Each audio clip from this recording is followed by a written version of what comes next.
طالب العلم خذ من نظمي الدرر واسمع لنصحي وانقل عني الخبر ما دمت تطلب هذا العلم مجتهدا فاخشع ولا تك كالغاوين مفتخرا.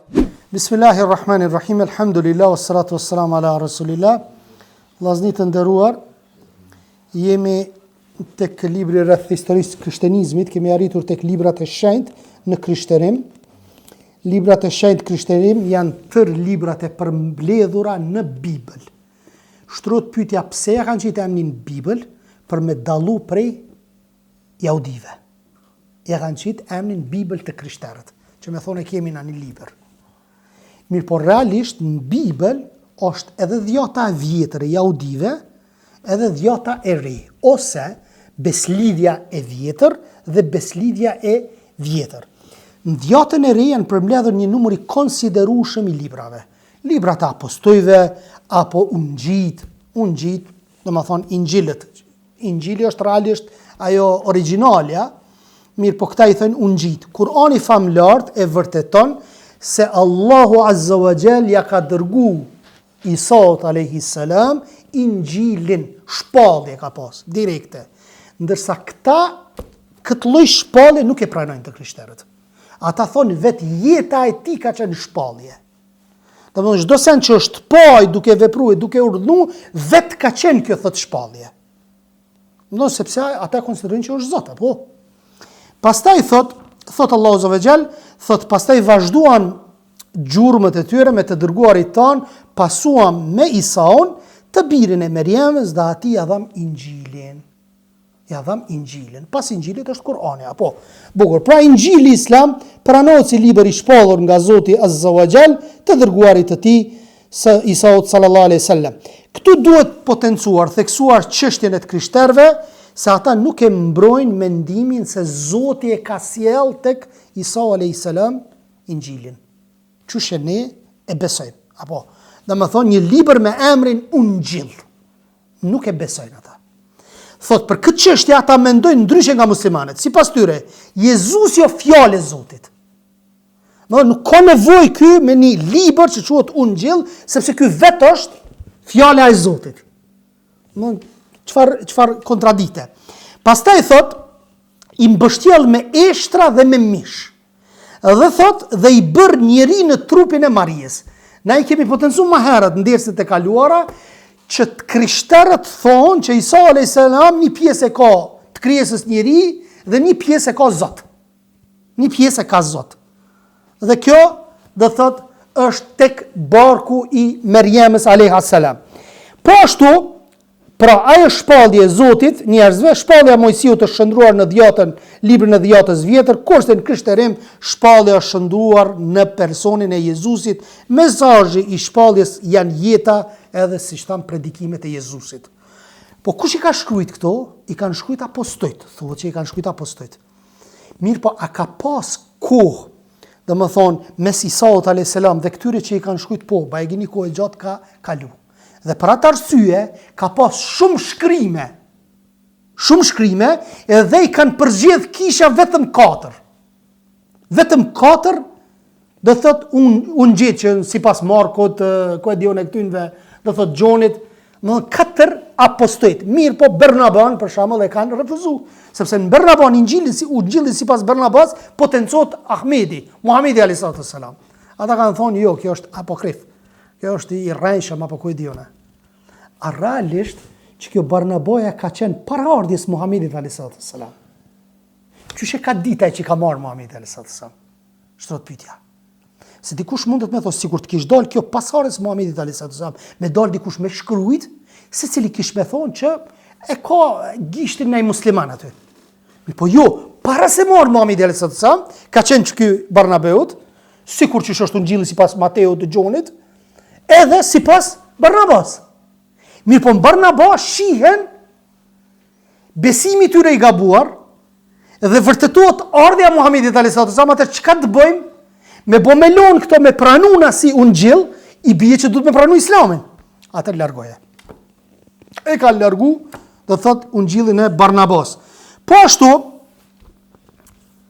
i kanë shtruar dhe shpjeguar ato ngjarje, por në realitet ata shkrime janë vetëm opinion i vetë shkrimtarëve, sepse ata sikur se kanë besuar vetë ashtu i kanë shkruar dhe shpjeguar ato ngjarje, domethënë siç tham plot ungjil dhe kanë ardhur në 4 ungjilla, po ato nuk janë shpallje në kuptimin islam, megjithatë të krishterët besojnë se shkruesit e ungjillit kanë qenë në mbrojtjen e Allahut.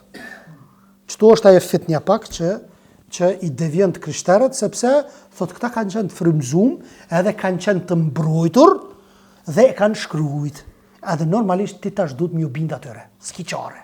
Sigur sufit që shtojnë, na jemi të frymëzuar për Allah subhanahu wa taala që i shkruajmë librat tona. Pas vdekjes apo ngritjes Hazreti Isaut, se s'ka vdek, u shfaqën shumë ungjij dhe letra të tjera, por nga ato kisha i pranoi vetëm 4, siç tham.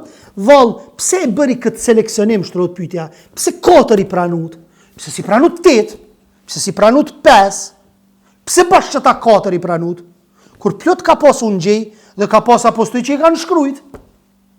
Përkundrazi, masi që ka ardhur Pali e ka deviju fen, siç kemi thonë, edhe disa prej domethënë apostujve e kanë kundërshtu.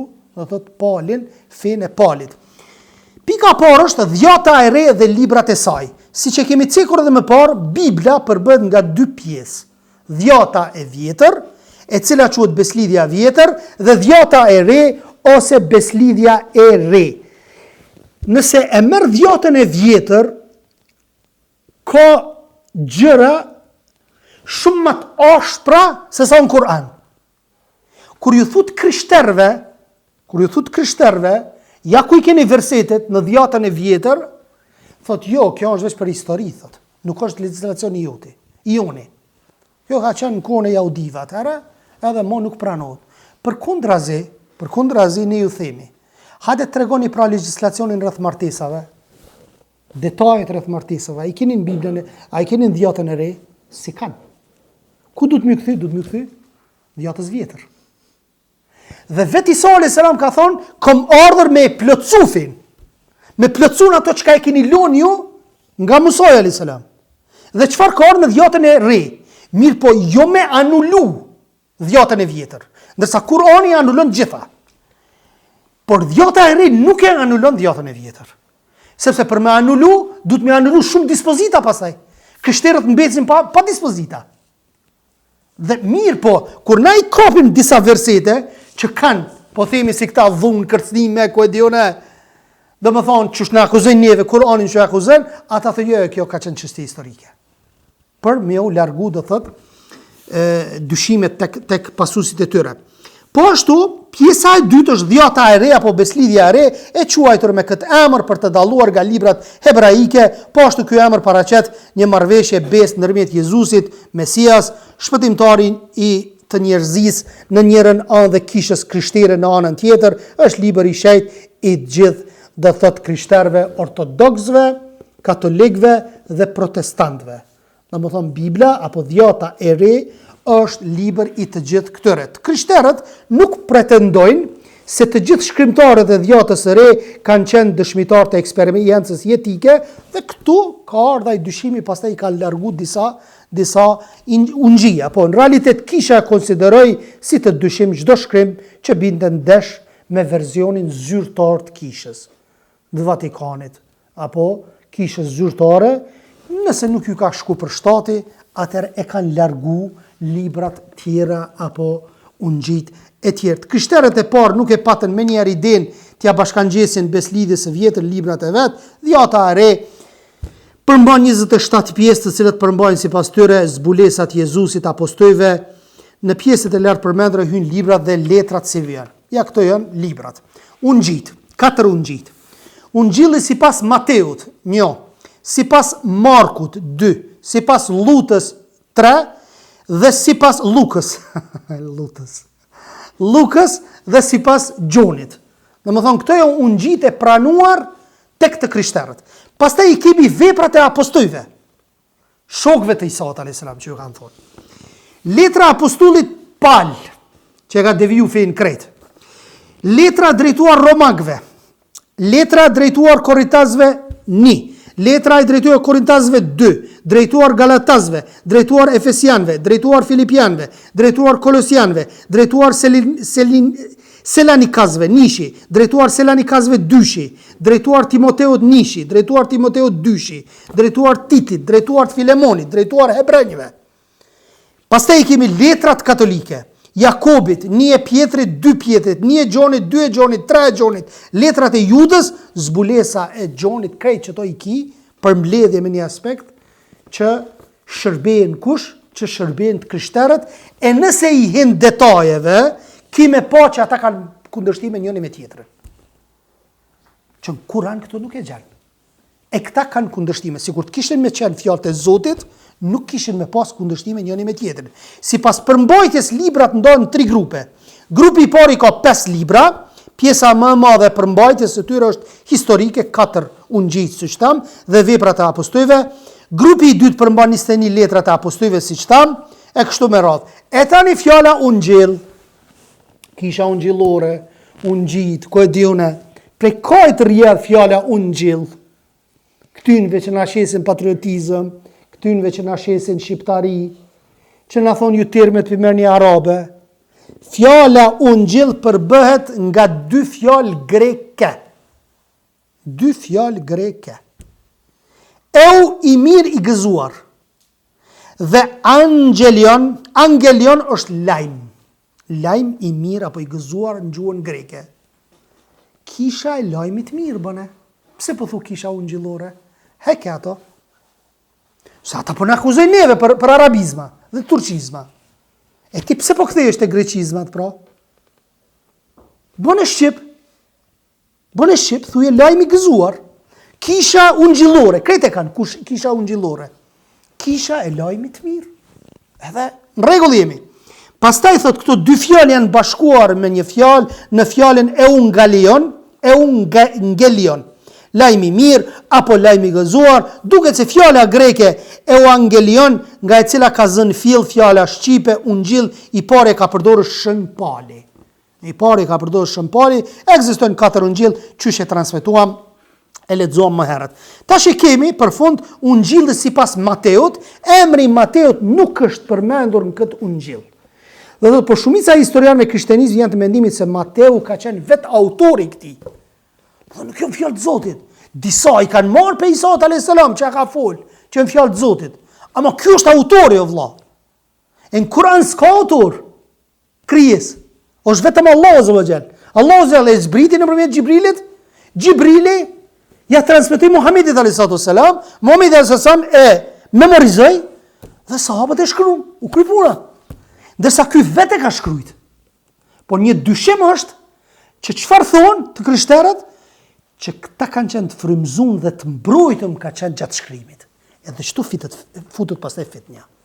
Çtu futet fitnja që i bën të krishterët me besu edhe me thonë që kjo është e sakta.